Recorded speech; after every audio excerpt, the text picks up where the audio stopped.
ఆశ్చర్య కార్యములు, ఇంగ్లీష్లో మార్వెలస్ వర్క్స్ లేదా మార్వెలస్ థింగ్స్ అనే ఆ పదాన్ని మనం చూస్తాం. 9 చరణాలు కలిగిన ఈ 98వ కీర్తనలో పరిశుద్ధాత్మ దేవుడు పొందుపరిచిన శ్రేష్టమైన అంశాలు ఏంటంటే, మన దేవుడు మన పక్షంగా ఆశ్చర్య కార్యాలు జరిగించే దేవుడు ఆయన. మన జన్మే ఒక ఆశ్చర్యం కదా. ఇంతవరకు మన జీవితాల్లో ప్రభు ఎబెనేజర్గా ఉండి ఎన్నో ఆశ్చర్య కార్యాలు, ఎన్నో అద్భుత కార్యాలు ఆయన జరిగిస్తూనే ఉన్నారు.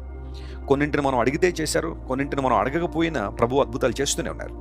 నా మటుకు నేను చెప్పగలను, నేను పుట్టిన దగ్గర నుంచి ఎప్పటి వరకు కూడా ఎన్నో అద్భుతాలు నా ప్రభు నా జీవితంలో జరిగించారు. నేను రక్షణ పొందిన తర్వాత, సేవలోనికి వచ్చిన తర్వాత, సేవా జీవితంలో ఎన్నో ఆశ్చర్యకార్యాలు ప్రభు జరిగిస్తూ ఈరోజున ప్రపంచవ్యాప్తంగా ఈ పరిచయను అభివృద్ధి చేసి అనేక మందిని చేరుకోవడానికి ప్రభు తన సహాయాన్ని అందిస్తున్నారు. నన్ను బలపరచు వానియందు నేను సమస్తము చేయగలను అని పౌలు భక్తుడు అన్నట్టుగా దేవుడు మమ్మల్ని బలపరుస్తున్నారు. కాబట్టి ఈ రోజున అనేక దేశాల్లో, అనేక రాష్ట్రాల్లో అనేక మందికి దీవెనకరంగా మేము మార్చబడగలిగాం.